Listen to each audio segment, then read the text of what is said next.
ಏನಾದ್ರು ಬಂತು ಅಂತಂದ್ರೆ ಕಂಪ್ಲೀಟ್ ಆಗಿ ಪರ್ಮನೆಂಟ್ ಆಗಿ ಚಾನಲ್ ಹೋಗುತ್ತೆ. ಯೂಟ್ಯೂಬ್ ಏನ್ ಬಿಡು ದಿನಕ್ಕೊಂದು ರೂಲ್ಸ್ ತಗೊಂಡ್ ಬರ್ತಾ ಇರುತ್ತೆ, ಎಲ್ಲಾನು ಫಾಲೋ ಮಾಡಕ್ಕಾಗತ್ತಾ ಅಂತ ಕೇಳ್ತಾರೆ.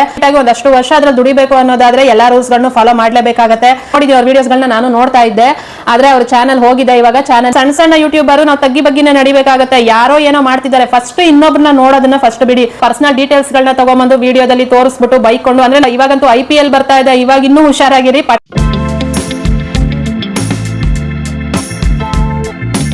Hi hello welcome back to my YouTube channel. Thumbnail ನೋಡಿದ್ರೆ ತುಂಬಾ ಜನಕ್ಕೆ ಗೊತ್ತಾಗಿರುತ್ತೆ ವಿಷಯ ಏನು ಅಂತ ಅಂದ್ಬಿಟ್ಟು. ಇನ್ನು ಕೆಲವರಿಗೆ ಹೆಸರು ಕೇಳಿರ್ತಾರೆ, ಆದ್ರೆ ಅದ್ರ ಬಗ್ಗೆ ಗೊತ್ತಿರಲ್ಲ. ಅಂದ್ರೆ ಅದು ಯಾಕೆ ಬರುತ್ತೆ ಅನ್ನೋದು ಗೊತ್ತಿರಲ್ಲ. ಅದನ್ನ ನಾನು ಇವತ್ತು ಫುಲ್ ಡೀಟೇಲ್ ಆಗಿ ಈ ವಿಡಿಯೋದಲ್ಲಿ ಎಕ್ಸ್ಪ್ಲೈನ್ ಮಾಡಿ ಹೇಳ್ತಾ ಇದ್ದೀನಿ. ಕಮ್ಯುನಿಟಿ ಗೈಡ್ಲೈನ್ಸ್ ಸ್ಟ್ರೈಕ್ ಬಗ್ಗೆ. ಯಾಕೆ ಅಂತಂದ್ರೆ ಕಾಪಿರೈಟ್ ಕ್ಲೈಮು, ಕಾಪಿರೈಟ್ ಸ್ಟ್ರೈಕ್ ಇದು ಎರಡರ ಬಗ್ಗೆನೂ ತುಂಬಾ ಜನ ತಿಳ್ಕೊಂಡಿರ್ತಾರೆ, ಆದ್ರೆ ಇದ್ರ ಬಗ್ಗೆ ಮಾತ್ರ ಕಮ್ಯುನಿಟಿ ಗೈಡ್ಲೈನ್ಸ್ ಸ್ಟ್ರೈಕ್ ಬಗ್ಗೆ ತಲೆನೇ ಕೆಡಿಸ್ಕೊಳ್ಳಲ್ಲ. ಅದೇನ್ ಬರಲ್ಲ ನಮ್ಗೆ ಅನ್ನೋ ತರ. ಅದೇನಾದ್ರೂ ಬಂತು ಅಂತಂದ್ರೆ ಕಂಪ್ಲೀಟ್ ಆಗಿ ಪರ್ಮನೆಂಟ್ ಆಗಿ ಚಾನಲ್ ಹೋಗುತ್ತೆ. ಮತ್ತೆ ಇನ್ನೊಂದ್ಸರಿ ನಾವು ಕ್ರಿಯೇಟ್ ಕೂಡ ಮಾಡ್ಕೊಳಕ್ ಆಗಲ್ಲ ಅಂತ ಪರಿಸ್ಥಿತಿ ಬಂದ್ಬಿಡುತ್ತೆ. ಹಾಗಾಗಿ ವಿಡಿಯೋನ ಸ್ಕಿಪ್ ಮಾಡದೆ ಕೊನೆ ತನಕ ನೋಡಿ. ಅರ್ಧಂಬರ್ಧ ವಿಷಯ ನೋಡಿ, ಅರ್ಧಂಬರ್ಧ ತಿಳ್ಕೊಬೇಡಿ. ಈ ನಮ್ಮ ಅತಿ ಬುದ್ಧಿವಂತರು ಒಂದಷ್ಟು ಜನ ಇದ್ದಾರೆ, ಏನಾದ್ರೂ ಹೇಳಿದ್ರೆ ಅವರಿಗೆ ಏನ್ ಇವಳ ಮಾತು ಕೇಳ್ಬೇಕಾ ನಾವು ಅನ್ನೋ ತರನೋ ಏನೋ ನನಗೆ ಗೊತ್ತಿಲ್ಲ. ಯಾಕೆ ಅವ್ರು ಆತರ ಕೇರ್ಲೆಸ್ ಮಾಡ್ತಾರೆ ಅಂತ ಅಂದ್ಬಿಟ್ಟು. ಏನಾದ್ರೂ ಹೇಳಿದ್ವಿ ಅಂದ್ರೆ ಯೂಟ್ಯೂಬ್ ಏನ್ ಬಿಡು ದಿನಕ್ಕೊಂದು ರೂಲ್ಸ್ ತಗೊಂಡ್ ಬರ್ತಾ ಇರುತ್ತೆ, ಎಲ್ಲಾನು ಫಾಲೋ ಮಾಡಕ್ಕಾಗತ್ತಾ ಅಂತ ಕೇಳ್ತಾರೆ. ಆತರ ನಿಮ್ಗೆ ಫಾಲೋ ಮಾಡೋ ಇಂಟ್ರೆಸ್ಟ್ ಇಲ್ಲ ಅಂದ್ರೆ ನೀವು ಯೂಟ್ಯೂಬ್ ಅಲ್ಲಿ ಚಾನಲ್ಲೇ ಮಾಡ್ಕೊಬಾರ್ದು. ಅಕಸ್ಮಾತ್ ಚಾನಲ್ ಮಾಡಿದೀರಾ ಅಂತಂದ್ರೆ ಸುಮ್ನೆ ಟೈಮ್ ಪಾಸ್ಗೆ ನಮ್ಮ ಚಾನಲ್ ಅದು ಇದ್ರೂ ಒಂದೇ ಹೋದ್ರು ಒಂದೇ ಅನ್ನೋ ತರ ಇದ್ರೆ ತಲೆ ಕೆಡಿಸ್ಕೋಬೇಡಿ. ಇಲ್ಲ ನಮ್ಮ ಚಾನಲ್ ಪರ್ಮನೆಂಟ್ ಆಗಿರ್ಬೇಕು, ನಮಗೂ ಕೂಡ ಅದ್ರಲ್ಲಿ ಅರ್ನಿಂಗ್ ಚೆನ್ನಾಗ್ ಆಗ್ಬೇಕು, ನಾವು ಪರ್ಮನೆಂಟ್ ಆಗಿ ಒಂದಷ್ಟು ವರ್ಷ ಅದ್ರಲ್ಲಿ ದುಡಿಬೇಕು ಅನ್ನೋದಾದ್ರೆ ಎಲ್ಲಾ ರೂಲ್ಸ್ ಗಳನ್ನು ಫಾಲೋ ಮಾಡ್ಲೇಬೇಕಾಗತ್ತೆ. ಇಲ್ಲ ಅಂತಂದ್ರೆ ಹಿಂದೆ ಮುಂದೆ ನೋಡಲ್ಲ, ಯೋಚನೆ ಮಾಡಲ್ಲ, ಹಂಗೆ ತೆಗೆದು ಬಿಸಾಕ್ತಾ ಇರ್ತಾರೆ. ಅದು ಎಷ್ಟೇ ಸಬ್ಸ್ಕ್ರೈಬ್ ಇರ್ಲಿ, ಎಷ್ಟೇ ಏನೇ ಬಂದಿರ್ಲಿ, ಅದರಲ್ಲಿ ಎಂತ ದೊಡ್ಡ ಚಾನಲ್ ಆಗಿರ್ಲಿ, ಎಂತ ಇನ್ಫ್ಲೂಯೆನ್ಸ್ ಇರೋ ಚಾನಲ್ ಆಗಿರ್ಲಿ, ಹಿಂದೆ ಮುಂದೆ ನೋಡಲ್ಲ, ಕಿತ್ತು ಬಿಸಾಕ್ತಾರೆ. ಇದು ಯಾಕೆ ಹೇಳ್ತೀನಿ ಅಂದ್ರೆ ನಿನ್ನೆ ಒಬ್ರದ್ದು ವಿಡಿಯೋ ನೋಡ್ತಾ ಇದ್ದೆ. ತುಂಬಾ ದೊಡ್ಡ ಪಾಪ್ಯುಲಾರಿಟಿ ಇರೋ ಚಾನಲ್ ಅದು. ಅವರ ಚಾನಲ್ ಅಲ್ಲಿ ಅವರ ಫ್ರೆಂಡ್ ನ ಪ್ರಮೋಟ್ ಮಾಡ್ತಾ ಇದ್ರು. ಯಾಕೆ ಅಂತಂದ್ರೆ ಅವ್ರದ್ದು ಒಂದು ಲಕ್ಷಗಳ ಮೇಲೆನೆ ಇತ್ತು ಸಬ್ಸ್ಕ್ರೈಬರು. ಪಾಪ ನಾನು ನೋಡಿದ್ದೆ ಅವ್ರ ವಿಡಿಯೋಸ್ಗಳನ್ನ, ನಾನು ನೋಡ್ತಾ ಇದ್ದೆ. ಆದ್ರೆ ಅವ್ರ ಚಾನಲ್ ಹೋಗಿದೆ, ಇವಾಗ ಚಾನಲ್ ಇಲ್ಲ. ಕಾರಣ ನನಗೆ ಗೊತ್ತಿಲ್ಲ, ಚಾನಲ್ ನೇಮು ನಾನು ಹೇಳಲ್ಲ. ಆದ್ರೂ ಚಾನಲ್ ಹೋಗಿದೆ. ಈಗ ಅವರು ಮತ್ತೆ ಸಬ್ಸ್ಕ್ರೈಬರ್ಗೋಸ್ಕರ ಇವ್ರ ಚಾನಲ್ ಅಲ್ಲಿ ಪ್ರಮೋಟ್ ಮಾಡ್ಕೊಂತಾ ಇದ್ರು. ಅವಾಗ ಅನಿಸ್ತು ನನಗೆ, ಎಷ್ಟು ಲಕ್ಷ ಇದ್ರು ಅಷ್ಟೇನೇನೆ, ಏನಾರು ಒಂಚೂರು ಹೆಚ್ಚು ಕಡಿಮೆ ಆಯ್ತು ಅಂತಂದ್ರೂ ಚಾನಲ್ ಹೊಗೆ ಆಡಿಸ್ಕೊಳತ್ತೆ. ಇಷ್ಟಕ್ಕೆ ನಾವು ಈ ತರ ಎಲ್ಲ ಆಡ್ತೀವಿ ಅಂತ ಅನಿಸ್ತು. ಇನ್ನೂ ಒಂದಷ್ಟು ಬುದ್ಧಿವಂತರು ಇದ್ದಾರೆ. ಏನಾದ್ರೂ ವಿಡಿಯೋದಲ್ಲಿ ಇನ್ಫಾರ್ಮೇಶನ್ ಕೊಟ್ಟಿದ್ದೀನಿ ಅಂತಂದ್ರೆ ಕಮೆಂಟ್ ಅಲ್ಲಿ ಇಷ್ಟುದ್ದ ಕಮೆಂಟ್ ಬರ್ದ್ಬಿಟ್ಟು, ಮೊನ್ನೆ ಒಬ್ರು ನಾನು $1 ಬಗ್ಗೆ ಮಾತಾಡಿದ್ದಾಗ ಅದ್ರಲ್ಲಿ ನಾನು ಹೇಳಿದ್ದೀನಿ ನಾನು ಏನಂತ, ವಲ್ಗ್ಯಾರಿಟಿ ವಿಡಿಯೋಸ್ಗಳು ಮತ್ತೆ ಅಡಲ್ಟ್ ಕಂಟೆಂಟ್ಗಳು ಮಾಡೋಂಗಿಲ್ಲ ಅಂತ ಅನ್ಬಿಟ್ಟು $1 ಬರುತ್ತೆ ಅಂತ ಅನ್ಬಿಟ್ಟು. ಆ ಕಂಟೆಂಟ್ಗೆ ಬರೀ $1 ಬರಲ್ಲ, ಕಮ್ಯುನಿಟಿ ಗೈಡ್ಲೈನ್ಸ್ ಸ್ಟ್ರೈಕ್ ಕೂಡ ಬೀಳುತ್ತೆ ಆ ತರ ಕಂಟೆಂಟ್ಗಳನ್ನ ಮಾಡಿದ್ರೆ. ಆದ್ರೆ ಅವರು ಅದರಲ್ಲಿ ಕೇಳಿದ್ದು ನನಗೆ, ತುಂಬಾ ಜನ ಈ ತರ ಮಾಡ್ತಾ ಇದ್ದಾರೆ, ತುಂಬಾ ದೊಡ್ಡ ದೊಡ್ಡ ಯೂಟ್ಯೂಬರ್ಗಳು ಮಾಡಿದ್ದಾರೆ, ತುಂಬಾ ಅರ್ನಿಂಗ್ ಮಾಡ್ತಾ ಇದ್ದಾರೆ, ಅವ್ರಿಗೆಲ್ಲ ಏನು ಆಗಲ್ವಾ ಅಂತ ಕೇಳಿದ್ದು. ಅವ್ರಿಗೂ ಏನಾಗುತ್ತೋ ಇಲ್ವೋ, ಅವ್ರ ಚಾನಲ್ ಬಗ್ಗೆ ನಿಮಗ್ ಬೇಕಾಗಿಲ್ಲ. ನಿಮಗ್ ಚಾನಲ್ ಇತ್ತು ಅಂದ್ರೆ ನೀವ್ ಅದನ್ನ ಉಳಿಸ್ಕೊಳ್ಳೋದನ್ನ ನೋಡಿ. ನಾನು ಇವಾಗ ತಾನೇ ಹೇಳ್ದೆ, ಎಷ್ಟೋ ಲಕ್ಷಗಳಿರೋ ಚಾನಲ್ ಕಿತ್ತು ಬಿಸಾಕ್ತಾ ಇರ್ತಾರೆ, ಹಿಂದೆ ಮುಂದೆ ಯೋಚನೆ ಮಾಡಲ್ಲ ಅವರು. ಅಂತದ್ರಲ್ಲಿ ನಾವು ಸಣ್ಣ ಯೂಟ್ಯೂಬರು ನಾವು ತಗ್ಗಿ ಬಗ್ಗಿನೇ ನಡಿಬೇಕಾಗತ್ತೆ. ಯಾರೋ ಏನೋ ಮಾಡ್ತಿದ್ದಾರೆ, ಫಸ್ಟ್ ಇನ್ನೊಬ್ರನ್ನ ನೋಡೋದನ್ನ ಫಸ್ಟ್ ಬಿಡಿ. ಅವ್ರು ಮಾಡ್ತಿದ್ದಾರೆ, ನಾವು ಮಾಡ್ಬೇಕು. ಅವ್ರು ಮಾಡ್ತಿದ್ದಾರೆ, ನಾವು ಅವ್ರ ಏನೇನ್ ಹಾಕಿದ್ರು ಅವ್ರ ಚಾನಲ್ ಅಲ್ಲಿ ಬಂದಿರೋ ಪ್ರಾಬ್ಲಮ್ಗಳು ನಿಮಗ್ ಗೊತ್ತಾ, ಅಲ್ಲಿ ಏನೇನ್ ಆಗಿದೆ ಅನ್ನೋದು ನಿಮಗ್ ಗೊತ್ತಾ, ಅವ್ರಿಗೆ ಯಾವ್ದ್ಯಾವ್ದೆಲ್ಲ ಸ್ಟ್ರೈಕ್ಗಳು ಬಂದಿರುತ್ತೆ ಅಂತ ನಿಮಗ್ ಗೊತ್ತಾ. ಆದ್ರೂ ಕೂಡ ಅವ್ರದ್ದಾಗಿದೆ, ನಾವು ಅವ್ರದ್ದು ಚೆನ್ನಾಗಿದೆ, ನಾವು ಹಾಕೋಬೇಕು. ಆತರ ಎಲ್ಲ ಮಾಡಕ್ ಹೋಗ್ಬೇಡಿ. ನಿಮ್ದು ಕಂಟೆಂಟ್ ಓನ್ ಕ್ರಿಯೇಟ್ ಮಾಡ್ಬಿಟ್ಟು ಹಾಕೊಳ್ಳಿ, ಅಷ್ಟು ಬಿಟ್ಟು ಬೇರೆ ಇನ್ನೇನೇ ಮಾಡಿದ್ರು ಕೂಡ ಪ್ರಾಬ್ಲಮ್ ಬರುತ್ತೆ. ಯಾರೋ ಮಾಡಿದ್ದಾರೆ ಅನ್ನೋದಕ್ಕೆ ಮಾತ್ರ ಮಾಡಕ್ಕೆ ಹೋಗ್ಬೇಡಿ. ಅಂತ ಕ್ವಶನ್ ನನಗೆ ಕೇಳಕ್ ಹೋಗ್ಬೇಡಿ. ನನಗ್ ಗೊತ್ತಿಲ್ಲ ಅವ್ರು ಯಾವ ತರ ಅರ್ನಿಂಗ್ ಗಳನ್ನ ಮಾಡ್ಕೊಂತಾ ಇದಾರೆ ಅನ್ಬಿಟ್ಟು, ಅಥವಾ ಅವ್ರ ಚಾನಲ್ ಅಲ್ಲಿ ಏನೇನಾಗಿದೆ ನನಗ್ ಗೊತ್ತಿಲ್ಲ, ನಾನು ನೋಡು ಇಲ್ಲ. ನೀವ್ ಹೇಳೋ ಚಾನಲ್ ನನಗ್ ಗೊತ್ತಿಲ್ಲ. ಆದ್ರೆ ಆ ಕಂಟೆಂಟ್ಗಳನ್ನ ನಮಗ್ ಬೇಡದೆ ಇರೋದು, ಈಗ ನಿಮ್ಗೂ ಅದೇ ತರ ಅರ್ನಿಂಗ್ ಮಾಡ್ಕೊಬೇಕಾ, ನೀವು ಅದೇ ತರ ಕಂಟೆಂಟ್ಗಳನ್ನ ಹಾಕೊಂಡು ಅರ್ನಿಂಗ್ ಮಾಡ್ಕೊಳ್ಳಿ. ನಿಮಗ್ ಬಂತು ಅಂತಂದ್ರೆ ಫಸ್ಟ್ ಆಫ್ ಆಲ್ ಅಂತ ಅದಕ್ಕೆ ಮಾನಿಟೈಸೇ ಆಗಲ್ಲ ಚಾನಲ್, ಅಡಲ್ಟ್ ಕಂಟೆಂಟ್ಗಳಿಗೆನೆ. ಅದನ್ನ ಯಾಕೆ ಮಾಡಬಾರ್ದು ಅಂತ ಹೇಳ್ತಾರೆ ಅಂತಂದ್ರೆ, ಮಕ್ಕಳು ಮರಿ ಎಲ್ಲ ನೋಡ್ತಿರ್ತಾರೆ ವಿಡಿಯೋಗಳನ್ನ. ಅವ್ರ ಮಕ್ಕಳುಗಳು ಏನ್ ಮಾಡ್ತಾರೆ, ನಾವ್ ಏನ್ ಹೇಳ್ತೀವಿ ಅದನ್ನೇ ಅವ್ರು ಕಲಿತಾರೆ. ಈಗ ದೊಡ್ಡವ್ರು ಕೂಡ, ಈಗ ನಾನೇನೋ ಒಂದು ವಿಷಯ ಹೇಳ್ತಿದೀನಿ ಅಂತಂದ್ರೆ ಹೌದಾ ಅನ್ಬಿಟ್ಟು ಅವ್ರು ಅದನ್ನ ಏನೋ ಫಾಲೋ ಮಾಡೋದಕ್ಕೆ ಸ್ಟಾರ್ಟ್ ಮಾಡ್ತಾರೆ. ವ್ಲಾಗ್ಗಳಾಗ್ಲಿ, ಸ್ಕಿನ್ ಕೇರ್ ಆಗ್ಲಿ, ಹೆಲ್ತ್ ಕೇರ್ ಆಗ್ಲಿ, ನಾವು ಹೇಳೋದನ್ನೇ ತಾನೇ ಅವ್ರು ವಾಪಸ್ ಮಾಡ್ತಾರೆ. ಅದಕ್ಕೆ ತಾನೇ ಹುಷಾರಾಗಿ ಮಾಡಬೇಕು ಅಂತ ಹೇಳೋದು. ಅಷ್ಟು ಹೇಳಿದ್ಮೇಲೂ ಕ್ವಶನ್ಗಳನ್ನ ಕೇಳ್ತೀರಾ ಅಂತಂದ್ರೆ ನೀವು ಅತಿ ಬುದ್ಧಿವಂತರೇ ಆಗಿರ್ತೀರಾ. ಹೇಳೋದನ್ನ ಅರ್ಥ ಮಾಡ್ಕೊಳಲ್ಲ. ಏನಾದ್ರೂ ಒಂದು ಹೇಳಿರ್ತೀವಿ ಅಂದ್ರೆ ಅದ್ರ ಹಿಂದೆಗಡೆ ಒಂದು ವಿಷಯ ಇರುತ್ತೆ ಅನ್ನೋದಕ್ಕೆ ಹೇಳಿರ್ತೀವಿ. ಸುಮ್ನೆ ನಾನಂತೂ ಸುಮ್ನೆ ಯಾವ ವಿಷಯನೂ ಹೇಳಲ್ಲ. ನಾನು ಏನಾದ್ರೂ ವಿಡಿಯೋದಲ್ಲಿ ಹೇಳ್ತೀನಿ ಅಂತಂದ್ರೆ ಅದ್ರ ಬಗ್ಗೆ ತಿಳ್ಕೊಂಡೇ ಹೇಳ್ತೀನಿ ಕಂಪ್ಲೀಟ್ ಆಗಿ. ಇಲ್ಲ ಅಂತಂದ್ರೆ ನಾನು ಹೇಳಕ್ ಹೋಗಲ್ಲ. ಅರ್ಧಂಬರ್ಧ ವಿಷಯ ತಿಳ್ಕೊಂಡು ಅರ್ಧಂಬರ್ಧ ಬಂದು ನಾನು ಯಾರೋ ಮಾಡಿದಾರೆ ವಿಡಿಯೋ ನಾನು ಮಾಡ್ಬಿಡ್ತೀನಿ ಅಂತ ಮಾತ್ರ ನಾನು ನಿಜವಾಗ್ಲೂ ಮಾಡಲ್ಲ. ನನ್ನ ಕಂಟೆಂಟ್ ನಿಮ್ಗೆ ಇಷ್ಟ ಆದ್ರೆ ಮಾತ್ರನೇ ಲೈಕ್ ಮಾಡಿ. ಇಲ್ಲ ಅಂತಂದ್ರೆ ಲೈಕ್ ಮಾಡೋ ಅವಶ್ಯಕತೆನೂ ಇಲ್ಲ, ವಿಡಿಯೋ ನೋಡೋ ಅವಶ್ಯಕತೆನೂ ಇಲ್ಲ. ಈಗ ಒಂದು ವಿಡಿಯೋ ನೋಡಿ ನಿಮ್ಗೆ ಬೇಜಾರಾಗಿದೆ ಅಂದ್ರೆ ನೆಕ್ಸ್ಟ್ ನೋಡಕ್ಕೆ ಹೋಗ್ಬೇಡಿ. ಅದನ್ನ ಅಷ್ಟಂತೂ ಮಾಡಿ ಆಯ್ತಾ.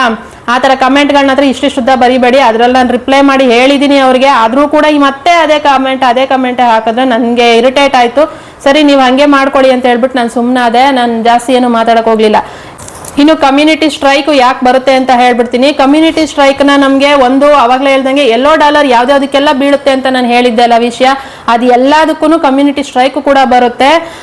ವಲ್ಗ್ಯಾರಿಟಿ ವಿಡಿಯೋಗಳು ಮಾಡೋದು, ಅಡಲ್ಟ್ ಕಂಟೆಂಟ್ಗಳು, 18+ ಕಂಟೆಂಟ್ಗಳು ಎಲ್ಲ ಸೇರಿ ಒಂದೇನೇನೆ ಈ ಥರ ಕಂಟೆಂಟ್ಗಳನ್ನ ಹಾಕೋದು, ಕ್ಲಿಕ್ ಬೈಟ್ ತಮ್ನೇಲ್ಗಳನ್ನ ಹಾಕೋದು. ಅಂದ್ರೆ ವಿಡಿಯೋ ಒಳಗಿರೋ ವಿಷಯ ಬೇರೆ, ಏನು ತಮ್ನೇಲಲ್ಲಿರೋ ವಿಷಯನೇ ಬೇರೆ, ಅದಕ್ಕೂ ಸಂಬಂಧನೇ ಇರಲ್ಲ. ಆದ್ರೂ ಕೂಡ ಅಂತ ತಮ್ನೇಲ್ಗಳನ್ನ ಹಾಕೋದು.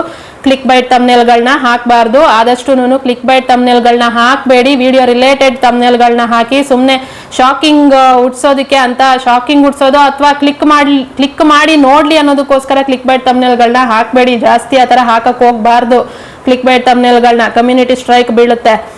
ಆಮೇಲೆ ಏನು ವಿಡಿಯೋದಲ್ಲಿ ಯಾರ್ದಾದ್ರೂ ವಿಷಯಗಳನ್ನ ಬೈಕೊಂಡು ಮಾತಾಡೋದು ಅಥವಾ ಅವ್ರದ್ದು ಪರ್ಸನಲ್ ಡೀಟೇಲ್ಸ್ಗಳನ್ನ ತಗೊಂಬಂದು ವಿಡಿಯೋದಲ್ಲಿ ತೋರಿಸ್ಬಿಟ್ಟು ಬೈಕೊಂಡು, ಅಂದ್ರೆ ನಮ್ಗಿರೋ ಜಗಳ, ತುಂಬಾ ಜಗಳ ಮಾಡ್ತಾ ಇರ್ತೀವಿ, ಅದನ್ನ ಅಲ್ ಮಾಡಕ್ಕಾಗೆ ತಗೊಂಬಂದು ವಿಡಿಯೋದಲ್ಲಿ ಹೇಳ್ಬಿಟ್ಟು ಅವ್ರ ಬಗ್ಗೆ ಎಲ್ಲ ಮಾನ ಮರ್ಯಾದೆ ಕಳಿತೀನಿ ಅನ್ನೋ ತರ ಬಾಯಿಗೆ ಬಂದಂಗೆ ಬೈಕೊಂಡೆಲ್ಲ ವಿಡಿಯೋಗಳನ್ನ ಮಾಡಿ ಹಾಕ್ತಾರಲ್ಲ, ಅಂತ ವಿಡಿಯೋಗಳಿಗೂ ಕಮ್ಯುನಿಟಿ ಸ್ಟ್ರೈಕ್ ಬೀಳುತ್ತೆ. ಜಗಳಗಳು ಮಾಡೋದು, ಹೊಡೆದಾಡೋದು, ಆಕ್ಸಿಡೆಂಟ್ಗಳನ್ನ ತೋರಿಸೋದು, ಬ್ಲಡ್ಗಳನ್ನ ತೋರಿಸೋದು.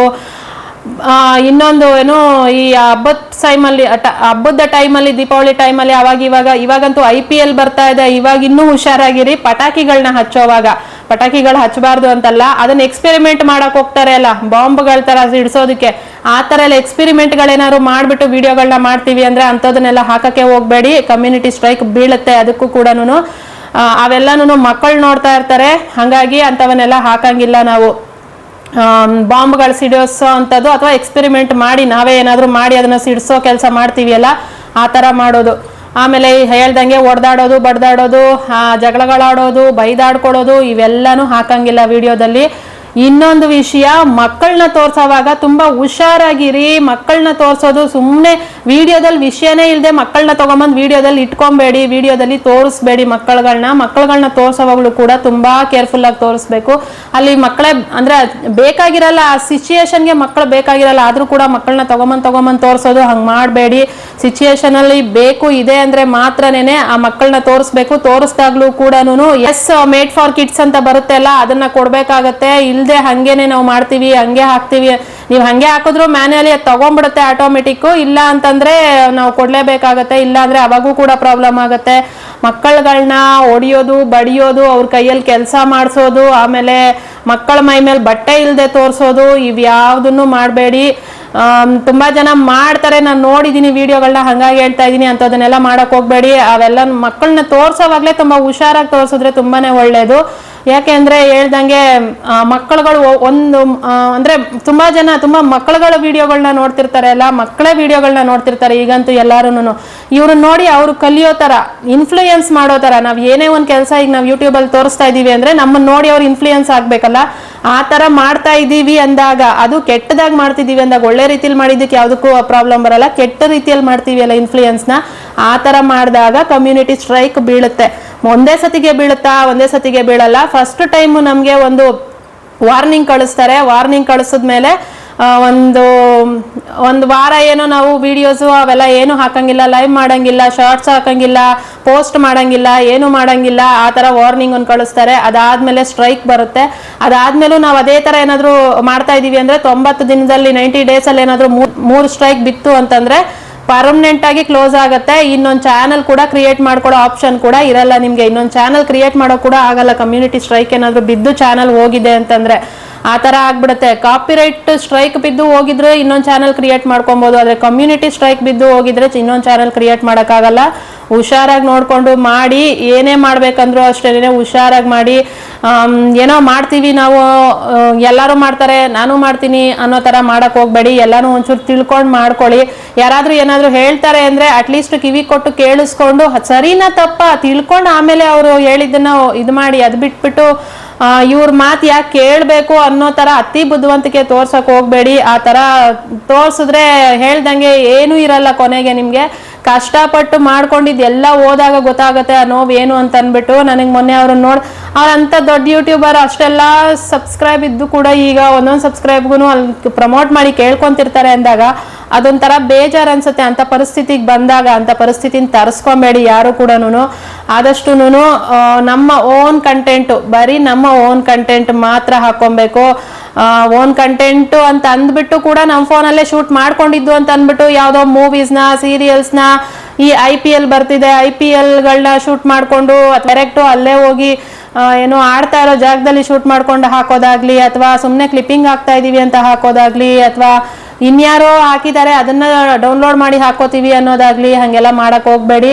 ಅಂಥದ್ದೆಲ್ಲ ಮಾಡಿದಾಗ್ಲೂ ಕೂಡ ಪ್ರಾಬ್ಲಮ್ ಆಗುತ್ತೆ. ಓನ್ ಕಂಟೆಂಟ್ ಅಂದರೆ ನೀವು ಮಾಡ್ತಾ ಇರೋ ಕೆಲಸ. ಈಗ ನಾನು ಕೂತ್ಕೊಂಡು ಏನು ನಿಮ್ಮ ಹತ್ರ ಡೈರೆಕ್ಟಾಗಿ ಮಾತಾಡ್ತಾ ಇದ್ದೀನಿ, ಇದು ನನ್ನ ಓನ್ ಕಂಟೆಂಟು. ಇಲ್ಲಿ ಯಾವುದೇ ವಿಷಯನೂ ನಾನು ಅಂದರೆ ಬೇರೆ ಯಾವುದೇ ಕ್ಲಿಪ್ಪಿಂಗ್ಸ್ಗಳನ್ನ ತಂದು ನಾನು ಆ್ಯಡ್ ಮಾಡ್ತಿಲ್ಲ, ಬೇರೆ ಯಾರ್ದು ತೊಗೊಂಬಂದು ನಾನು ಆ್ಯಡ್ ಮಾಡ್ತಿಲ್ಲ. ಈ ಥರ ಓನ್ ಕಂಟೆಂಟು ಕ್ರಿಯೇಟ್ ಮಾಡ್ಕೊಬೇಕು. ಇದು ಓನ್ ಕಂಟೆಂಟು. ಅದೇ ಥರನೇ ನೀವು ಅಡುಗೆ ಮಾಡೋದಾಗ್ಲಿ, ಇನ್ನೊಂದು ಮತ್ತೊಂದು ಏನು ಮಾಡ್ತೀರಾ ಅದು ನಿಮ್ಮ ಫೋನಿಂದ ಶೂಟ್ ಮಾಡಿರೋದು ಓನ್ ಕಂಟೆಂಟು. ಅದು ಬಿಟ್ಟು ನೀವು ಬೇರೆ ಎಲ್ಲಿಂದನೇ ತಗೊಂಡ್ಲಿ, ಇನ್ಸ್ಟಾಗ್ರಾಮಿಂದ ತಗೊಂಡು ಹಾಕೊಂಡ್ರು ಕೂಡ ಅಷ್ಟೇನೆ ಹಾಕೋಬೇಡಿ. ಶಾರ್ಟ್ ಪಾಲಿಸಿ ಬರುತ್ತೆ. ಅದು ಏನ್ ಮಾಡ್ತಾರೆ, ನಾನೇ ಹೇಳಿದ್ದೀನಿ ಕೂಡ, ಅದರಿಂದ ಡೌನ್ಲೋಡ್ ಮಾಡ್ಕೊಂಡು ಇಲ್ಲಿರೋ ಸಾಂಗ್ನ ಯೂಸ್ ಮಾಡ್ಕೊಳ್ಳಿ ಅಂತ. ಆ ಥರ ಮಾಡಿದ್ರು ಕೂಡ ಪ್ರಾಬ್ಲಮ್ ಆಗ್ತಾ ಇದೆ. ಇತ್ತೀಚೆಗೆ ಹೊಸ ರೂಲ್ಸ್ಗಳು ಬಂದಂಗೆಲ್ಲನೂ ರೀಯೂಸ್ಡ್ ಕಂಟೆಂಟ್ ಅಂತ ಬರ್ತಾ ಇದೆ. ಇನ್ಸ್ಟಾಗ್ರಾಮಿಂದ ಡೌನ್ಲೋಡ್ ಮಾಡ್ಕೊಂಡು ಹಾಕೊಳಕ್ ಹೋಗ್ಬೇಡಿ ಯಾವುದೂನು. ಅದ್ರದ್ದು ಅಲ್ಲಿಗೆ ಬಿಡಿ, ಇದ್ರದ್ದು ಇಲ್ಲಿಗೆ ಬಿಡಿ. ಸಪ್ರೇಟ್ ಶೂಟ್ ಮಾಡ್ಕೊಂಡು ಸಪ್ರೇಟ್ ಹಾಕೊಳ್ಳಿ. ಇಷ್ಟಕ್ಕೆ ಮುಂಚೆ ಹೆಂಗೋ ಗೊತ್ತಿಲ್ಲ, ಹೋಗ್ತಾ ಹೋಗ್ತಾ ಹೋಗ್ತಾ ಒಂದೊಂದೇ ರೂಲ್ಸ್ಗಳು ಜಾಸ್ತಿ ಆಗ್ತಾ ಹೋಗ್ತಿದೆ. ಹೇಳ್ದೆ ಕೇಳ್ದೆ ಏನು ಚಾನಲ್ನ ತೆಗೆದು ಬಿಸಾಕ್ತಾ ಇರ್ತಾರೆ, ಹೇಳೋದೇ ಇಲ್ಲ ಹಂಗೆ ತೆಗೆದು ಬಿಸಾಕ್ತಾ ಇರ್ತಾರೆ. ಗೊತ್ತಾಗೋದು ಇಲ್ಲ ನಮಗೆ. ಒಂದೊಂದ್ಸರಿ ಏನಕ್ಕೆ ಬಂತು ಅಂತ ನಮಗೆ ಗೊತ್ತಾಗಲ್ಲ ಅಂತ ಏನು ಅಂಥದ್ದೊಂದು ಸ್ಟ್ರೈಕ್ ಹಾಕ್ಬಿಟ್ಟು ತೆಗೆದು ಹಾಕಿರ್ತಾರೆ ಆಚಕ್ಕೆ. ಅದಕ್ಕೆ ಹೇಳ್ತಾ ಇದ್ದೀನಿ, ಹುಷಾರಾಗಿ ಮಾಡ್ಕೊಳ್ಳಿ. ಏನಾದರೂ ಹೇಳಿದ್ರೆ ಸ್ವಲ್ಪ ಕೇಳಿಸ್ಕೊಂಡು ಮಾಡಿ ಅಂತ ನಾನು ಹೇಳ್ತೀನಿ. ಇನ್ನು ಇವತ್ತಿನ ವಿಡಿಯೋ ಕೂಡ ಇಷ್ಟ ಆಗಿದೆ ಅಂತ ಅನ್ಕೊಂಡಿದ್ದೀನಿ. ಪ್ಲೀಸ್ ಲೈಕ್ ಮಾಡಿ. ಲೈಕ್ ಮಾಡಿದ್ರೇನೆ ಇನ್ನೊಂದಷ್ಟು ಹೊಸ ಜನಗಳಿಗೆ ರೆಕಮೆಂಡ್ ಆಗೋದು ನನ್ನ ವಿಡಿಯೋ. ನೀವು ಲೈಕೇ ಕೊಡ್ತಾ ಇಲ್ಲ, ಲೈಕ್ ಬರದೆ ಹೋದ್ರೆ ರೆಕಮೆಂಡೇಶನ್ ಆಗಲ್ಲ, ಮುಂದಕ್ಕೆ ಹೋಗಲ್ಲ. ಲೈಕ್ಸ್ನ ಕೊಡಿ. ನಾನು ಪ್ರತಿ ಸಲ ಲೈಕ್ ಕೊಡಿ ಫಸ್ಟಲ್ಲಿ ಒಂದ್ಸರಿ ತುಂಬಾ ಸರಿ ನಾನು ಕೇಳೋಕ್ಕಾಗಲ್ಲ. ಅದೇ ಕೇಳ್ತಿದ್ರೆ ಇರಿಟೇಟ್ ಆಗುತ್ತೆ ನೋಡೋರ್ಗೂ ಕೂಡ. ಸ್ಟಾರ್ಟಿಂಗಲ್ಲಿ ಒಂದ್ಸರಿ ಕೇಳ್ಬೋದು, ಎಂಡಿಂಗಲ್ಲಿ ಒಂದ್ಸರಿ ಕೇಳ್ಬೋದು. ವಿಡಿಯೋ ನೋಡೋರು ದಯವಿಟ್ಟು ವಿಡಿಯೋ ಒಳಗೆ ಬಂದ ತಕ್ಷಣ ಒಂದು ಲೈಕ್ ಕೊಟ್ಟು ವಿಡಿಯೋನ ನೋಡಿದ್ರೆ ನಮಗೂ ಕೂಡ ನಾವು ಮಾಡಿರೋ ಕಂಟೆಂಟ್ಗೂ ಇನ್ನೊಂದಷ್ಟು ಜನಕ್ಕೆ ರೀಚ್ ಆದರೆ, ಇನ್ನೊಂದಷ್ಟು ಜನ ಗೊತ್ತಿಲ್ಲದೆ ಇರೋರು ತಿಳ್ಕೊಂಡ್ರೆ ಅದಕ್ಕೊಂದು ವ್ಯಾಲ್ಯೂ ಇರುತ್ತೆ ಅಲ್ವಾ. ಹಾಗಾಗಿ ಹೇಳ್ತೀನಿ ಅಷ್ಟೇನೆ, ಲೈಕ್ ಮಾಡಿ, ವಿಡಿಯೋಗೆ ಲೈಕ್ ಮಾಡಿ. ಹೈಪ್ ಇರುತ್ತೆ, ಹೈಪ್ ಕೊಡಿ. ಹಂಗೆ ನಿಮ್ಗೆ ಈ ವಿಡಿಯೋ ಬಗ್ಗೆ ಏನು ಅನಿಸ್ತು ಅಭಿಪ್ರಾಯ, ನಾನು ಹೇಳಿರೋದ್ರಲ್ಲಿ ಏನಾದರೂ ತಪ್ಪಿತ್ತಾ ಸರಿ ಇತ್ತಾ ಅದನ್ನು ಕಮೆಂಟ್ ಮಾಡಿ ಹೇಳಿ. ಇನ್ನು ನಾನು ನೆಕ್ಸ್ಟ್ ವಿಡಿಯೋದಲ್ಲಿ ಸಿಗ್ತೀನಿ. ಥ್ಯಾಂಕ್ ಯು ಸೋ ಮಚ್ ಇಷ್ಟೊತ್ತವರೆಗೂ ವಿಡಿಯೋ ನೋಡಿರೋರಿಗೆ. Thank you. Take care. Bye bye.